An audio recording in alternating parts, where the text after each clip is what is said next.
Welcome to AKS IAS. So రీసెంట్గా TSPSC application ఏ విధంగా fill చేయాలి చాలామంది క్వశ్చన్స్ అడుగుతున్నారు. సో ఈ కాంటెక్స్ట్లో ఒక మోడల్ అప్లికేషన్ అనేది ఏ విధంగా ఫిల్ చేయాలో మీ అందరికీ కూడా చూపిస్తాను. So that you can easily understand how to fill the application. And most importantly application fill చేసేప్పుడు మీరు ఎలాంటి జాగ్రత్తలు తీసుకోవాలి, అప్లికేషన్ ఫిల్ చేసేప్పుడు ఎలాంటి జాగ్రత్తలు తీసుకోవాలి అవి కూడా ఒకసారి క్లియర్ కట్గా మీకు ఎక్స్ప్లెయిన్ చేస్తాను. ఎవరైతే ఆల్రెడీ అప్లై చేసి ఉన్నారో గతంలో నోటిఫికేషన్కి సంబంధించి ఇప్పుడు కొత్తగా ఓటీపీఆర్ అప్లై చేసుకోకర్లేదు, కాకపోతే మీ యొక్క డీటెయిల్స్ ఆల్రెడీ అప్లై చేశారు కాబట్టి దాన్ని ఒకసారి సబ్మిట్ చేయాలి. అంటే ప్రతి ఒక్కరూ కూడా పాత అప్లికేషన్ చేసినప్పటికీ కొత్తగా కూడా మళ్ళీ అప్లై చేసుకోవాలి. ఇది పాయింట్ నెంబర్ 1. అంటే కొత్తగా మళ్ళీ అప్లై చేసుకోవాలి. పాత స్టూడెంట్స్ అయినప్పటికీ కూడా అంటే లాస్ట్ టైం మీరు ఏదైతే అప్లై చేస్తున్నారో ఈసారి కూడా అప్లై చేసుకోవాలి. కాకపోతే ఓల్డ్ అప్లికేషన్స్ ఎవరైతే చేసుకున్నారో వారందరికీ కూడా ఫీజు అనేది లేదన్నమాట. సో అమౌంట్ మీరు పే చేయక్కర్లేదు. ఇది ఒకటి గుర్తుపెట్టుకోండి. తర్వాత మీరు టీఎస్పిఎస్సి అఫీషియల్ వెబ్సైట్ ఓపెన్ చేసినప్పుడు ఈ విధంగా ఓపెన్ అవుతుంది. సో ఇక్కడ మీరు గమనిస్తే అప్లికేషన్ నెంబర్, అదేవిధంగా notification number and name of the recruitment కానివ్వండి, స్టార్టింగ్ డేట్ ఇక్కడ 23 మార్చ్, ఎండ్ డేట్ వచ్చేసి 23 ఫిబ్రవరి అండ్ ఎండ్ డేట్ వచ్చేసి అప్లికేషన్ క్లోజింగ్ డేట్ వచ్చేసి 14th మార్చ్. సో ఇది గుర్తుపెట్టుకోండి. ఎగ్జాక్ట్గా మనకి 10 days మాత్రమే సమయం ఉంది. సో 14th మార్చ్ లోపు మీరు అప్లికేషన్ ఫిల్ చేసుకోవాలి. లాస్ట్ మినిట్లో రష్ అవ్వద్దు, ముందుగానే ఫిల్ చేసుకోండి. సో ఓల్డ్ ఆస్పిరెంట్స్కి మళ్ళీ చెప్తున్నాను, మళ్ళీ కొత్తగా మీరు అప్లై చేయాలి, కాకపోతే ఫీజు ఏమీ పే చేయక్కర్లేదు. And first time group 1 application చేసేవాళ్ళు ముందుగా మీరేం చేయాలంటే ఓటీఆర్ అనేటువంటిది ఫిల్ చేసుకోవాలి. ఈ ఓటీఆర్ వచ్చేసి 1 టైం రిజిస్ట్రేషన్. మీ యొక్క కంప్లీట్ డీటెయిల్స్ ఫిల్ చేసుకున్న తర్వాతనే మీరు అప్లికేషన్ ఫిల్ చేసుకోవచ్చు. నౌ కమింగ్ టు ఎప్పుడైతే ఈ యొక్క అప్లికేషన్ ఓపెన్ చేస్తారో క్లిక్ హియర్ అని ఉంది కదా, కంపల్సరీగా నోటిఫికేషన్ అనేటువంటి దాని ఇక్కడ బ్లూగా కనిపిస్తున్నటువంటి లైన్ పైన క్లిక్ చేయాలి. ఇలా క్లిక్ చేస్తేనే మీకు ఇక్కడ ఈ ఆప్షన్ అనేటువంటిది వస్తుందన్నమాట. మళ్ళీ చెప్తున్నాను, ఈ క్లిక్ హియర్ అనేటువంటి దానిపైన ఖచ్చితంగా క్లిక్ చేయాలి. అనదర్ ట్యాబ్లో మీకు నోటిఫికేషన్ అంతా ఓపెన్ అవుతుంది. బెటర్ ఒకసారి నోటిఫికేషన్ అంతా చదవండి. ఇక్కడ నేను చెప్పేది కూడా చూడండి. సో నోటిఫికేషన్ క్లిక్ హియర్ అయిపోయిన తర్వాత ఇక్కడ మీకు ఒక ఆప్షన్ వస్తుంది, I have read the detailed notification చదివినట్టు టిక్ చేయాలి. టిక్ చేసిన తర్వాత are you citizen of this country, yes అని పెడితేనే మీరు ఎలిజిబుల్ అవుతారు. No, if you are not the citizen of India అని బై మిస్టేక్గా నో పెట్టినా సరే అక్కడ మీకు క్లియర్గా చూపిస్తుంది you are not eligible for this exam అని క్లియర్గా చెప్పేస్తుంది. సో నెక్స్ట్ ఇది ఆల్రెడీ అప్లై చేసినటువంటి అప్లికేషన్ కాబట్టి నేను కొంత పర్సనల్ డేటా ఏదైతే ఉందో దాన్ని క్లోజ్ చేసి అక్కడ మీరు ఏమేమి ఫిల్ చేయాలో చూపిస్తున్నాను. సో మీకు టీఎస్పిఎస్సి ఐడి వస్తుంది, ఆ ఐడి చెక్ చేసుకోండి. ఈ ఐడితో మీరు లాగిన్ అవ్వచ్చు. తర్వాత ఎస్ఎస్సిలో ఉన్నటువంటి 10th క్లాస్లో ఉన్నటువంటి విధంగా మీ నేమ్ అనేటువంటిది ఉందా లేదా చెక్ చేసుకోవాలి. మరి ఇవన్నీ డీటెయిల్స్ ఎక్కడ ఫిల్ చేసుకోవాలి కొత్తగా అప్లై చేసేవాళ్ళు అంటే ఓటీఆర్ రిజిస్ట్రేషన్లో చేసుకోవాలి. సో మీ యొక్క ఫోటోగ్రాఫు సిగ్నేచర్ ఉందో లేదో చూసుకోవాలి. తర్వాత మీ father name, date of birth కానివ్వండి, జెండరు, మొబైల్ నెంబరు ఇవన్నీ కూడా సరిచూసుకోవాలి క్లియర్ కట్గా. అండ్ కమ్యూనిటీ డీటెయిల్స్ కూడా సరిచూసుకోవాలి. అండ్ మీ యొక్క కరెస్పాండెంట్ అడ్రస్ కూడా, mother name, place of birth, religion ఇవన్నీ కూడా గతంలో ఫిల్ చేసి ఉంటారు కాబట్టి ఇది ఒకసారి చెక్ చేసుకుంటే సరిపోతుంది. చెక్ చేసుకున్న తర్వాత మీ యొక్క ఎడ్యుకేషనల్ డీటెయిల్స్ అనేవి ఆల్రెడీ ఓటీఆర్లో ఫిల్ చేసి ఉంటారు కాబట్టి ఇక్కడ కొత్తగా మీరేమీ చేయక్కర్లేదు. నేను ఒక డమ్మీ అప్లికేషన్ తీసుకొని మీకు చూపిస్తున్నాను కాబట్టి సో ఎప్పుడైనా సరే మీ యొక్క class number up to 7th class ఎక్కడెక్కడ చదివారు, ఏ year passed out 7th class వరకు, 1st, 2nd, 3rd, 4th ఇట్లా రెగ్యులర్ స్టడీయా లేదా డిస్టెన్స్ ఇవన్నీ కూడా ఫిల్ చేయాల్సి ఉంటుంది.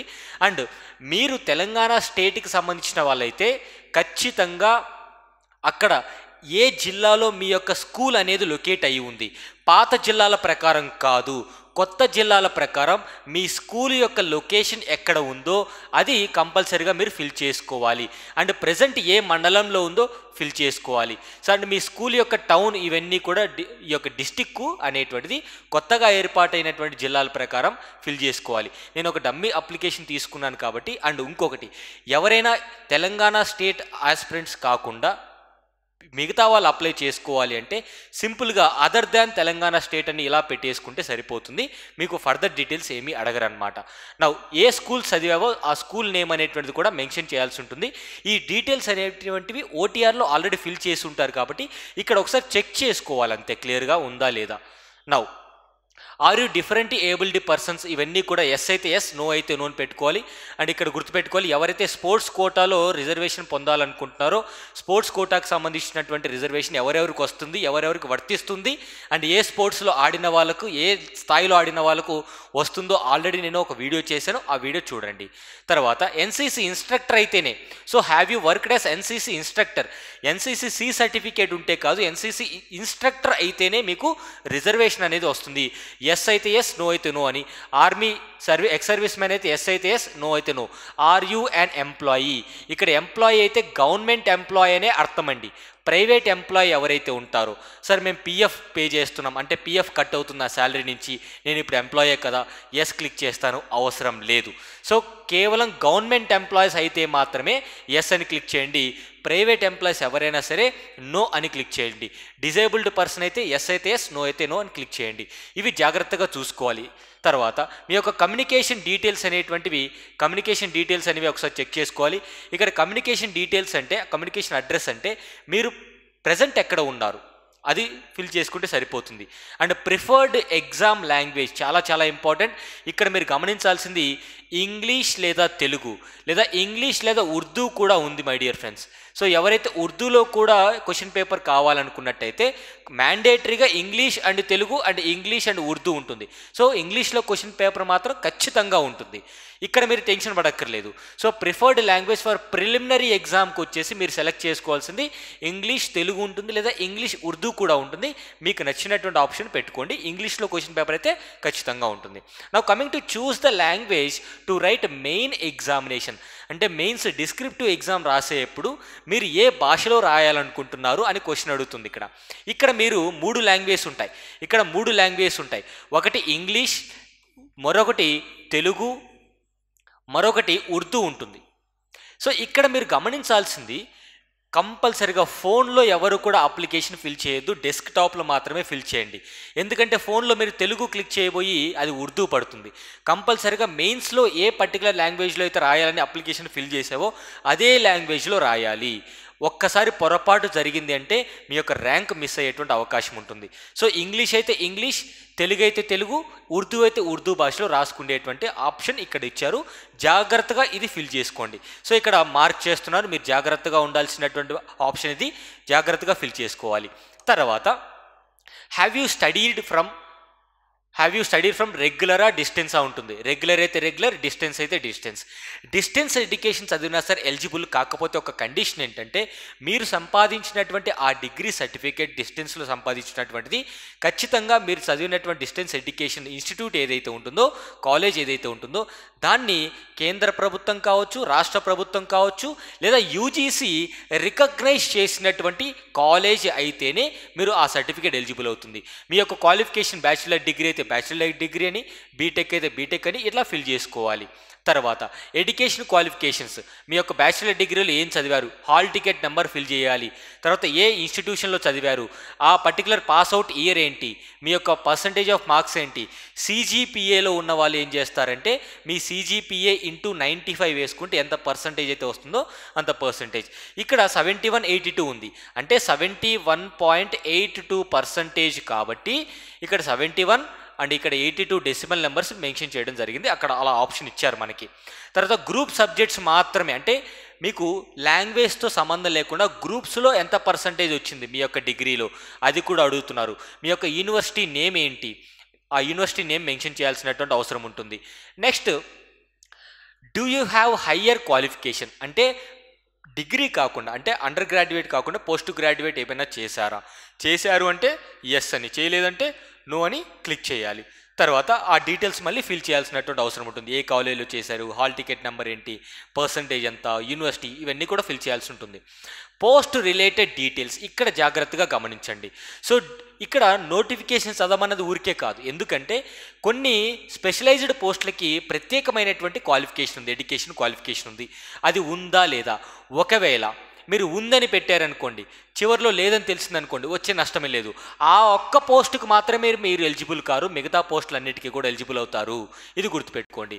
తర్వాత సేమ్ ఇక్కడ కూడా అంతే, పోస్ట్ కోడ్కి సంబంధించినటువంటి క్వాలిఫికేషన్స్ నేను గతంలో చెప్పినట్టు డిఎస్పికి సంబంధించినటువంటి ఎవరైతే పోలీస్ జాబ్ గ్రూప్ 1లో కొట్టాలనుకుంటున్నారో వారు చేయాల్సినటువంటి పని ఏంటంటే మీ యొక్క ఫిజికల్ రిక్వైర్మెంట్స్ అనేటువంటివి పోస్ట్ కోడ్ నెంబర్ 297 ఈ 2 పోస్టులకి, అంటే జైళ్ళ శాఖ, అదేవిధంగా అసిస్టెంట్ సూపరింటెండెంట్ ఆఫ్ ఎక్సైజ్, తర్వాత DSP general category, general services. So ఈ 3 రకాల డిఎస్పి పోస్టులకి మీ యొక్క హైట్, చెస్ట్, ఐసైట్ మెజర్మెంట్స్ అనేటువంటి చూసుకోవాలి.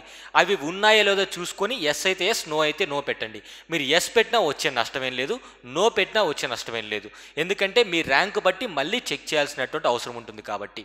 నౌ ఇక్కడ advise to upload documents. So సాధ్యమైనంత వరకు డాక్యుమెంట్ అనేది జేపీజీ, జేపీఈజీ, పిఎన్జీ, పీడిఎఫ్ ఫార్మేట్లో ఈ సైజులోపు 40 KB నుంచి 500 KB లోపు ఈ యొక్క డాక్యుమెంట్ అనేది అప్లోడ్ చేసుకోవాలి. ఇక్కడ ఏమడుగుతున్నారు, do you have community certificate, OBC, schedule caste, schedule ట్రైబ్కి సంబంధించినటువంటి సర్టిఫికేట్స్, తెలంగాణ రాష్ట్ర ప్రభుత్వం జారీ చేసినటువంటి సర్టిఫికేట్ ఉందా, లేదా వేరే రాష్ట్రాలది ఉందా? వేరే రాష్ట్రాలది ఉంటే నో అని పెట్టేయండి. తెలంగాణ స్టేట్ గవర్నమెంట్ ఇష్యూ చేసినటువంటి సర్టిఫికేట్ ఉంటే మాత్రం ఎస్ పెట్టండి, లేదంటే నో పెట్టండి. ఈ యొక్క అప్లోడింగ్ ఆఫ్ ద సర్టిఫికేట్ అనేది ఆప్షనల్ ఇవ్వడం జరిగింది. ఎక్కడైతే స్టార్ మార్క్ లేదు అంటే దాని అర్థం ఏంటి, మ్యాండేటరీ కాదని అర్థం. తర్వాత నాన్ క్రీమిలేయర్ సర్టిఫికేట్ అనేది తెలంగాణ స్టేట్ జారీ చేసి ఉంది అంటే ఎస్ పెట్టండి. అదర్ స్టేట్స్ వాళ్ళు ఏం చేస్తారు, మా పర్టికులర్ ఏపీలో మాకు క్రిమిలేయర్ ఉంది, లేదా నాన్ క్రిమిలేయర్ ఉంది, లేదా మాకు సంబంధించినటువంటి కమ్యూనిటీ సర్టిఫికేట్ ఏపీలో ఉంది. ఇక్కడ ఒక విషయం గుర్తుపెట్టుకోవాలి, అపార్ట్ ఫ్రమ్ తెలంగాణ ఆస్పిరెంట్స్, మిగతా ఏ స్టేట్స్ వాళ్ళైనా సరే గ్రూప్ 1 కావచ్చు, తెలంగాణ స్టేట్ ఎగ్జామ్స్కి అప్లై చేశారు అంటే మీకు వచ్చేది 5% రిజర్వేషన్ మాత్రమే. ఇది కూడా ఓపెన్ కేటగిరీలో, ఇది కూడా ఓపెన్లో ఉంటుంది. అంటే 95% of the posts reserved for Telangana aspirants only.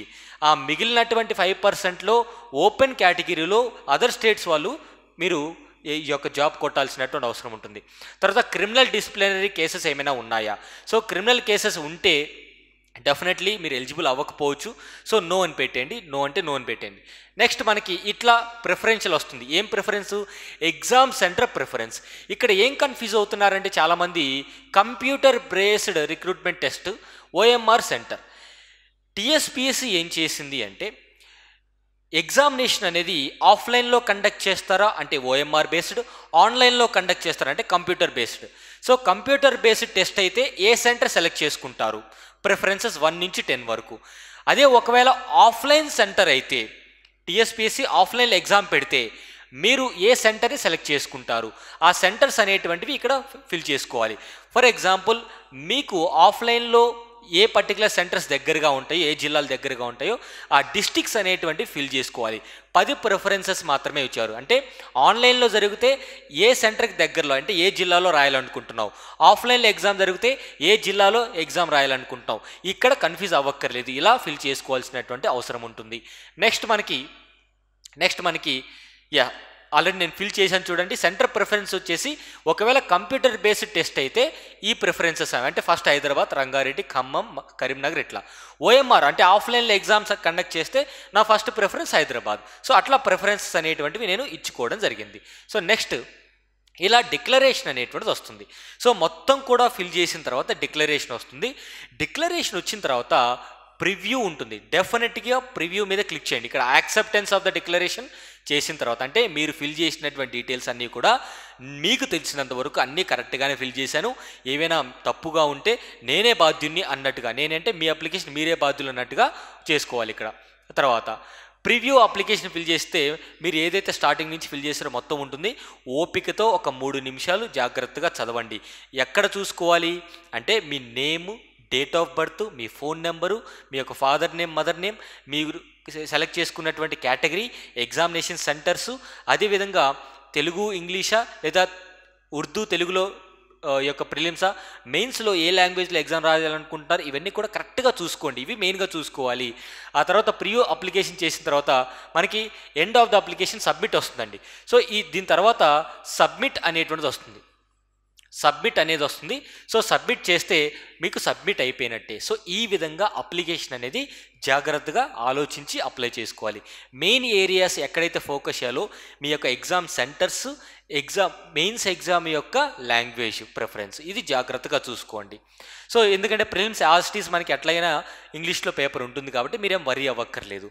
So this is what about application filling మొత్తం సంబంధించి కూడా సమాచారం. ఇంకా ఏమైనా డీటెయిల్స్ మీకు కావాలి అంటే, సమాచారం కావాలి అంటే కమెంట్ బాక్స్లో కమెంట్ చేయండి. సో దట్ పర్సనలైజ్డ్గా నేనే రిప్లై ఇవ్వడం జరుగుతుంది అందరికీ కూడా. సో ఎలాంటి తప్పులు చేయవద్దు, జాగ్రత్తగా ఆచితూచి ఆలోచించి అప్లై చేయండి. మీ ఫ్రెండ్స్ ఎవరైతే ముందుగా అప్లై చేసి ఉంటారో వారి యొక్క హెల్ప్ తీసుకోండి. ఓకేనా? Thank you so much. Have a nice